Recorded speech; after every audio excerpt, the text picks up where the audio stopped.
Hello everyone, once again we're back talking about the UK Games Expo, and today we're getting a bit weird and wonderful. We're getting into the kind of stuff that's a little less mainstream, but probably some of the most entertaining things that actually happen at the event. This is one of my favourite parts of the event, just in this one segment. Well, I want you to start, because last year, if you haven't seen it already in Beast of War, it is in Backstage. It is in Backstage, so you can go and check it out. You can get your 7-day free pass if you'd like to go and see it. We'll put a link below so you can check it out as well. You guys engaged in the Starship Simulator. Yes, myself, Warren, and Dawn, I believe it was. Let's see, I was weapons officer, Dawn was navigation, Warren somehow ended up the captain, and we didn't explode. Which was fun. That's really impressive. It's better than you, then. Yes. How did you get on when you played? I think we exploded. So that's back this year. Yeah. Yes, absolutely. I mean, the Starship Simulator has been massively popular. We're very keen on it, and the guys that run that do a fantastic job. And in the past, we've helped support that. By just effectively giving them a bit of finance to upgrade their kit, because we just thought it was really cool. Yeah. Well, sometimes you just want to do cool stuff. Yeah, it is fully custom built, what they have, so their control consoles and everything in there, it's 100% custom built. Yeah. Amazing.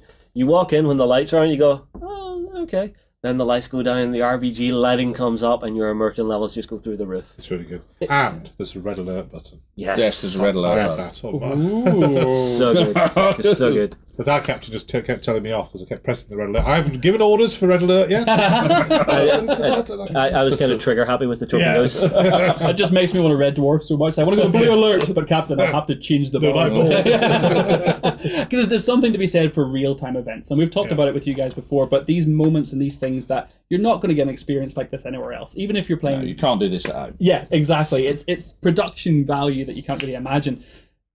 Also, big hit from last year was your Darkroom. Yes. I don't know whether to call it theater or an event or audience participation performance. I'm not sure what. Yes, it's those. Yeah, it's all of those. Well, what you've got here is you've got you know, the whole old text adventures. Yeah. You know, you go north, go west, etc. Pick up axe, can't see axe. Yeah, that sort of thing. Well, it's like that, but with a mad Australian as the computer. So John Robinson, who is a brilliant ad-lib comedian anyway. Yeah. Runs this, where he's got a light thing that he shines on his head, so he's just like a head running around. And he runs this thing where you as the audience take part in the game. Love that. And it is fully immersive, massively funny, really rude, yeah, and just fantastic. He does do a kids version, I think, that has 5% less swearing. So heck instead of hell, things like that. Oh, I don't know about that. No guarantees. When I say it's rude, when he's doing the full version, yes, you know, if you are delicate of nature, then it's probably not the thing, but it is really basically fun. There is a hang-ups check-in at the door. Yes, it is. But it is, I mean, I to be honest, we've run it, I think, now for 3 years. This will be the third. I hadn't seen it, but I went to the Fringe because we were looking for other acts as well, and on that I got the chance to actually go and see it. Massively funny, really great. Our volunteer teams think it's the best thing ever, and they go en masse. Oh wow! And you know, it's almost a cult following. So if you want to see something, Darkroom is fantastic. Darkroom Till You Die this year, of course. Yeah, Darkroom Till You Die, which means he plays that until you're basically one of you drop dead. Yes. Either him or the audience. The entire audience. Sorry, are there still tickets for this? Yep. Yes, there are. There are tickets. Going after this. So there are tickets. Starship Simulator selling out really quickly. Yeah. So if you want to play that, get in now. Yeah. Darkroom. Lots of shows for that, but still selling, so go and get that booked in. I want to jump ahead for a second, because you mentioned finding John at Fringe Festival. This must be something you guys are doing a little bit, because you've got another new act that you've found at Fringe. Yep. Have you guys got a little routine going where you're trying to find... we go to the... I mean, you used to go to the Fringe anyway, didn't you? Well, often, yes. Because you're that sort of, you know... But I sort of try and sell it to him that this is a... research trip. It's work. So you're going for the giggles, but John, you're going for the. Well, he used to go by himself with his missus, and I was like, oh, okay then, and he'd be like, oh yes, but it's a very important research work. so last year I'm coming too, which was quite a crash in the double bed with him and his wife. But you know, we found a way. and successfully researched a new performer. Well, several. In fact, we got this Tom Crosby. Tom Crosby, Can't Polish a Nerd. I mean, he is he shuffles onto stage and he looks, so you think, looks like a nerd. It's like a nerd, basically. With bow tie and everything. I think this might be a bit awkward and difficult and things, and actually he's just really good. I mean, he's a combination of sort of memory type of sort of magic, as it were, card tricks, with remembering the doing two Rubik's cubes like this at once, the same time, and then he's sort of like and comedy, Kirsten of Resistance, as it were, right at the end, is making a picture of someone. It was Donald Trump in our case, wasn't it? From Rubik's cubes, and I won't show you the punchline on the.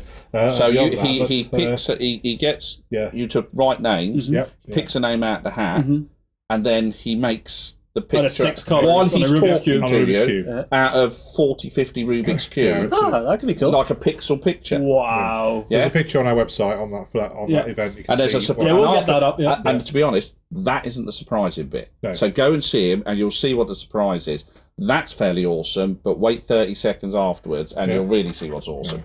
That's really got me intrigued. And he's been on things like TEDx. If anyone's familiar with the TED Talks things you see, like he's kind of an up and comer, but you guys have kind of picked him up earlier. And he may be a guest performer on a few of the other live events that we do as well. So fantastic. We tend to mix the other guys. Funny bloke, very skilled. Very clever guy. Who else did you find?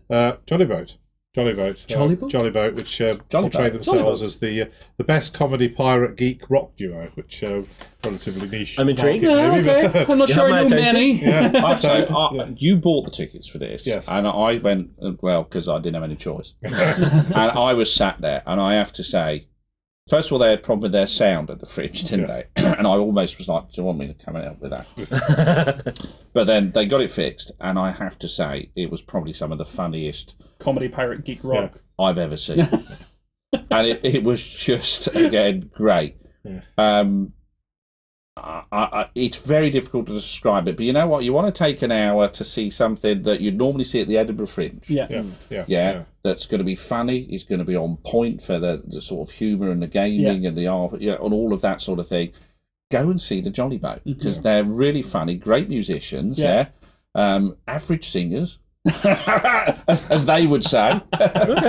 But you will come out and go, that just was so funny and such a great hour. Yeah, cool. So I suppose some of these things are about taking an hour out to do something slightly weird. Well, these are events that people remember later. We were in the room when this happened. With this particular because there's a lot of it's ad lib, or there's a lot of improvisation, particularly in things like the Live RPG Plus, which is basically a table full of people playing a role-playing game with an audience there. And the audience are voting on whether they live or die with thumbs. And terrible title. Live RPG doesn't tell you what it is. But what you've got is a guy here, and he picks several members of the audience to come and play characters. Okay. But you then have to make your name and your character up to class up. But one of them was what was? Oh, this is MMORPG, wasn't it? This is MMORPG, which is massively multiplayer online role-playing game. And basically, you get to come forward, and somebody was they just make up their own special. You make up your own special power and ability. So some guy who was a slug thought he was a snail. Yes, he was a snail. Thought he was a slug. Yes, but the guy running this, I mean, it's just hilarious stuff. And there's big dice to roll, and he runs through this adventure, but it's comedy, ad lib, RPG. So MMORPG, I mean, just sounds like we threw some vowels and a few consonants on the page. But actually, you know what? Really funny, really good, really worth it. Be prepared for a bit of wackiness, because the little clips that I saw looked like they were encouraging some pretty crazy antics. Whenever you rolled a 1, there was sadness across the audience. Whenever you rolled a 20, there were shirts coming off, and there was people waving and wailing at the back. It was like it went from a nice serene event to just a football match in the space of 2 seconds in the space of a dice roll. But again, because these guys are so good at this improv, they know what the audience is like. So they're gonna judge and put this to where the audience is. So you haven't got to worry that your shirt's coming off. I did say to him, it's probably not the best clip to put on.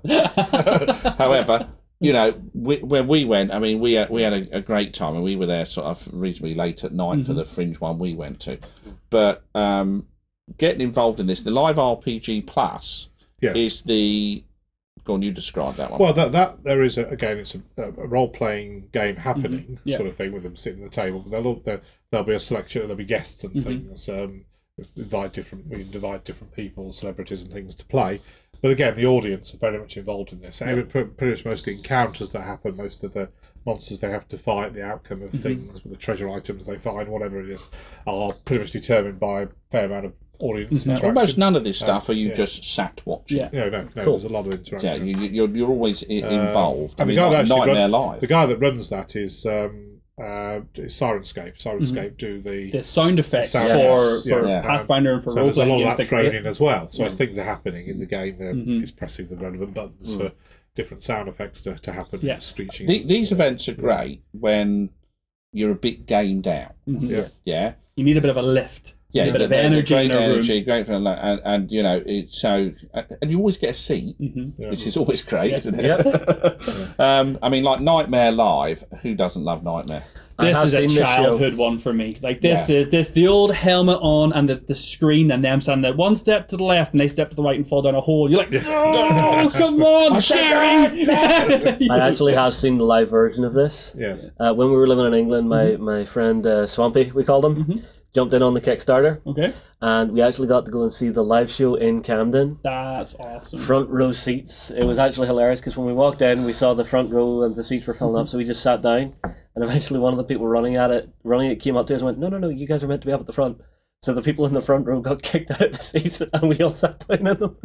Wow. But fantastic show, definitely worth watching. I actually have pictures of me with the helmet on. I must admit, I don't know if I'd be brave enough. I think if with the helmet on, I'd be nervous, like I'm going to mess up. You always feel like when you're the only person who can't see anything, everyone else is seeing something you're not. You kind of feel like... They're all like... exactly. You're standing there and 100 people have disappeared, leaving you in your room. Well, the question is, if you're up on stage, are you imagining the audience naked or are they imagining you naked? As long as they haven't stripped me naked, with my helmet on, I'm okay. They can imagine whatever they want. That's a different ticket category altogether, that is. Okay, so, wrong Expo event. Live Pandemic, I suppose, to mention as well. So board game, popular cooperative game, again with a celebrity sort of playing it, and you as the audience, the fourth player. And this, I love that. So, you know, 4-player games where you have 3 guest stars who everyone's going to know and recognise and enjoy, but you as 100 people or whatever it's going to be, take that 4th seat together. And it's that audience mentality is everyone's like, should we screw them over? Should we actually help them? It's something that a dice roll or a rule book can't imitate. And even telling you guys about it now, you have to be there to feel the vibe in the room, to really twist everything and have the most fun. If you haven't tried any of these things, I just encourage you to pick one and go and try it this year. Because, you know, I can tell you this, once you've tried one, next year you'll try more. I can guarantee it, because they are quality acts. These are guys. I mean, John Robinson has packed audiences of 10,000. Wow. You know, he's done Insomnia where he's got the whole hall. I mean, you know, as we say, Guy Crosby, I think, is going to, you know, rise to that level of star. I mean, these guys, Jolly Boat are great. These are quality acts. Live Nightmare, Pandemic. These, you know. These are not amateurs having a go. No. Yeah, and you know, and the fact is you won't see these guys at the ticket price for these anywhere else. No, not a chance. You know, you go see John Robinson somewhere else, and you're going to be paying £15-20 a ticket. And here we you know, it's just part of, and you know, fairly cheap for you to go and be part of that experience. I mean, one of the other things we want to mention, which is I've heard about recently, as in half an hour ago. Okay. Richard, you should make the announcement. We've got another live event. So Ian Livingston, one of the writers of the Fighting Fantasy book series, is going to be doing a live Fighting Fantasy reading with John Robertson. Oh, my word. Playing the adventure.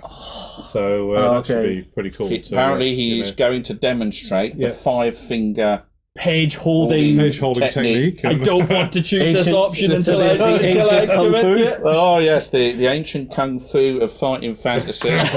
This I cannot miss. Oh no! Anybody who likes their fighting fantasy, get on there right now. Get those tickets. No, we can't right now. We haven't put them on yet. No. Yeah, well, yes, we're about to announce that. So I literally found out when Richard mentioned it in passing, having not told me. He's too cool as Richard. It's just going to be one of the most interesting things. I think that is going to be, you've got Ian Livingston actually reading the excerpts. I mean, what's that like? Yeah. And John Robinson doing whatever he's going to be doing. But which one? I don't know. Yeah, which one? Well, could be one of what? It could be a new one. Could be Which one of one? the new stuff. I don't know. That would options. Would you rather he went back and did one from your childhood, or would you rather he did one brand Warlock, new? Yeah. Warlock. City of Thieves would be good though. Also, yeah, that's a great one. Yeah. Forest of Doom. Oh, don't tempt me. Starship thing, no. Port of Peril. What about Death Trap Dungeon? Yeah. Maybe. Well, Maybe. So there's going to be like 10 of these on a different book for everyone. Is that what we're saying? Get Ian on the phone and say we need to stretch this. Basically, you're going to need like a 10-year contract here. Yes. So the thing to do with this is, if you want to know about it or any of the news, if you go on our website, sign up on the newsletter. But the newsletter has streams now, so you don't have to get everything about everything. So if you want to know about live events or RPGs, you can sign up and you'll just get that. Gotcha. Or the weekly digest. Which I suppose is similar to your Weekender, which just summarises the stuff from this week. So that way you don't get flooded with lots of emails. It's much more targeted, much more on what you want. Because to be perfectly honest, we found that if we would send everything to everybody, and really they were just dying under the swamp of information. But I would be keeping an eye out for this, because knowing Richard, the first I'll know about it is when he sends a newsletter out. But I think this may be saying, just so you know, we don't reserve tickets. So if I want to go, I've got to see it and then go and buy a ticket. Because we want to make sure everybody gets an equal chomp at it. None definitely. for you. Oh no! Too mean. Delete order. It all sounds very weird. All sounds very wonderful. I must admit, it's just a fantastic array of stuff. Okay, well, let us know, guys, what you're thinking about seeing, which event you'd have your eye on. If there's any childhood TV shows that you think should be brought back, we'll get these guys to go to Fringe and find it for you. A bit of Funhouse. I like Pat Shark. Can I have Funhouse? Right in the childhood. Right there. I love a bit of fun. That would do great at UK Games Expo. I don't know, that amount of slime, though. Slime. Gunge, yeah. Gunge is good. Gunge is good? Gunge is good, yeah. All right. I thought I always wanted to do Gladiator. Because we thought that would be a good conflict resolution for the company. We had Vikings last year. Yeah, are we actual pugil sticks? Yes, Vikings should be coming this year. Yes. I think we're also looking at an Orc Village. Yes. Orc Village? Wow. Yes. And there is some talk of wolves. Wolves? Not Wolverhampton Wanderers, because be still my beating heart. We can afford them. It's only because they haven't gone up yet. But it's just like actual wolves that you can pet. I'd do that. I would do that. Before lunch, before you smell of like burger and stuff. No. After you smell of burger, because then they want to give you a cuddle. Oh yeah. So we are looking at those, but don't tell the NEC because we haven't mentioned it to them yet. The old wolf insurance, the old. Well, we did have the Long Ship Lake insurance thing last year, didn't we? Yes, that was yes. We couldn't do that but in order to put a longboat on the lake, which we wanted to do. We had to get a captain's licence and build £20,000 pontoons, and we were just like, it's only a boat. What about if we just burnt it? What, Viking funeral? Yes. Yeah, you could do that was actually cheaper. We could have burnt it in the lake for less than putting one person on it and rowing it across. Wow. Really? Wow. It then became water transport, and we needed like the same sort of paperwork as P&O ferries. Viking crossings coming soon. I don't know. We'll get a deal. So next time we just might say to the Vikings, just don't mention it.